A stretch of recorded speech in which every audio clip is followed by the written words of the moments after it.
मुझे गर्व है मैं कांग्रेस से ही चुनकर आया था, इसमें कोई संदेह नहीं है। मुझे गर्व है मैं कांग्रेस से ही चुनकर आया था, इसमें कोई संदेह नहीं है। Shri Ashok Rao Shankar Rao Chauhan, it is his maiden speech. आदरणीय सभापति जी, One second, Ashok ji.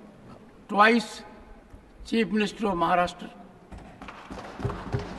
twice Member of Lok Sabha, 4 times MLA, also MLC. Maiden address. जी जी कांग्रेस से था।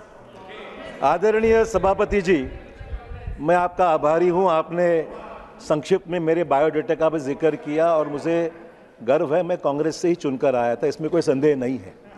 अध्यक्ष महोदय, आज मैं आदरणीय राष्ट्रपति जी ने जो दोनों संसदों के सदस्यों को जो संबोधित किया था उसके आभार प्रस्ताव पर वहाँ पर समर्थन में यहाँ पर मेरे चंद विचार रखने के लिए यहाँ पर खड़ा हूँ। अध्यक्ष महोदय, आगे बढ़ने से पहले जो महत्वपूर्ण बातें हैं जिस पर इस सभागृह में चर्चा हुई है उस पर मैं कुछ रोशनी डालने की मेरी मनोकामना है और मैं यहाँ पर कुछ बोलना चाहूँगा। आपने एक बहुत ज़रूरी बात इस सभागृह में परसों कही कि हर चीज़ जो इस सभागृह में इस हाउस में कही जाती है उसका ऑथेंटिकेशन के बारे में कुछ आपने जिक्र किया कि जो भी बातें होती हैं वो जिम्मेदारी के साथ कि पूरे विश्व में पूरे देश में इसको देखा जाता है और आम आदमी जो इस सभागृह में बातें होती है उसको बड़ी संजीदगी से सोचता है कि यहाँ जो भी बोला जाता है उसमें ऑथेंटिसिटी है, सच्चाई है और हम सबकी जिम्मेदारी है। भले हमें प्रोटेक्शन मिलता है इस हाउस में, पर जो भी हम कहें इसको कहीं पर सच्चाई का, ऑथेंटिकेशन का, उसका बैकिंग होना चाहिए। ये बहुत अहम बात आपने यहाँ पर कही है। सभापति महोदय, आप जानते हैं कि आजकल नैरेटिव का ज़माना है, चाहे वो नैरेटिव सच हो या झूठ हो, काम का और विकास का और कॉन्स्टिट्यूंसी के वोटर्स का कुछ संबंध रहा है या नहीं रहा है, ये हर मेंबर यहाँ देखता है कि उनका क्या अनुभव रहा है। पर बात तो ये है कि एक बार एक नैरेटिव सेट हो जाए, वो चाहे वो सच हो या गलत हो, उस नैरेटिव के हिसाब से ही बातें आगे चलती है। उसमें फिर कहीं सक्सेस मिलता है, कभी आदमी हार जाता है। मैं ये बयान करना चाहूँगा कि संविधान के बारे में जो बातें इस चुनाव में हुई है वो सरासर एक गलत नैरेटिव इस देश में सेट किया गया। भाजपा इस संविधान को बदलना चाहती है और उसके जरिए देश में कई चीज़, इसलिए बहुमत की तरफ मांग हो रही है। इस बात को पूरे देश में एक नैरेटिव सेट हो गया था। सभापति महोदय, एक तो कई मेंबर्स ने बातों को यहाँ पर बताया कि सच्चाई इसमें बिल्कुल नहीं थी, पॉलिटिकल चीज़ें, भाषण तो ज़रूर हुए हैं, पर मैं ज़रूर कहना चाहूँगा कि 1973 के केशवानंद भारती केस में एक लैंडमार्क जजमेंट जो सुप्रीम कोर्ट ने बिल्कुल साफ तौर पे कुछ चीज़ें कही थी।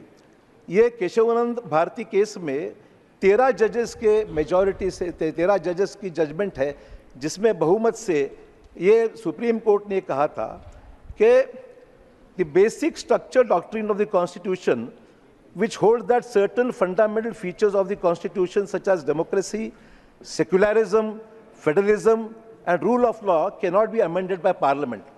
The significance of the Keshavananda Bharati case lies in the fact that it established the doctrine of basic structure of the Indian constitution. The basic structure doctrine holds that certain fundamental features of the constitution such as the supremacy of the constitution, the rule of law and the independence of the judiciary cannot be amended or abrogated by the parliament through a constitutional amendment. सभापति महोदय, इसका एक बहुत महत्वपूर्ण अर्थ है। इस बात को नैरेटिव सेट होता है तब उसकी भी कुछ मालूमात, मैं समझता हूँ प्रधानमंत्री ने भी इलेक्शन के दौरान इस पर काफ़ी चर्चा भी हुई, सच्चाई सफाई वह देने की कोशिश की। इसमें बिल्कुल सच्चाई नहीं है, पर एक नैरेटिव बन गया था जिसके तहत देश में अलग अलग मत प्रवाह बन गए थे। तो सभापति महोदय, हमें लगता है कि कुछ चीज़ें कानून के दायरे में जो आई है, सुप्रीम कोर्ट में जिसका जिक्र हुआ है, वो सच्चाई भी लोगों के सामने आना ज़रूरी है। सभापति महोदय, दूसरी बातें कल इस हाउस में हुई, जैसे हमारे संसद के परिसर में स्थित कई महापुरुषों की मूर्तियां हटाने की बातों पर यहाँ पर काफ़ी बवाल उठा है।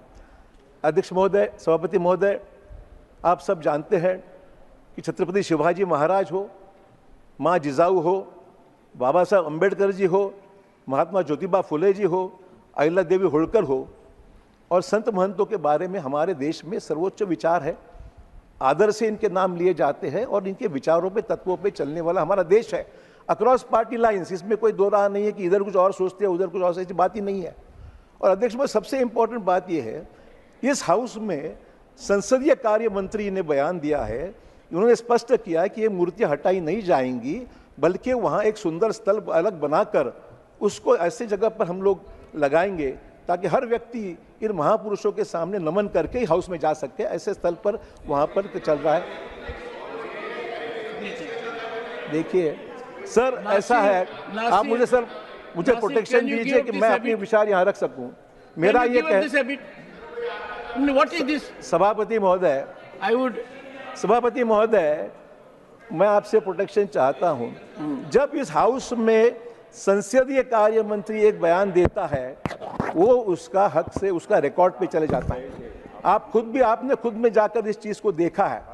तो सवाल ऐसा है कि हाउस में दिया हुआ जो यहाँ पर हाउस में यहाँ जो स्टेटमेंट किया गया है उसका कोई महत्व है, रिकॉर्ड पर है, और जो बातें हाउस में की जाती है उसको बाहर जाके अलग से सरकार नहीं कर सकती है। It is commitment to the house.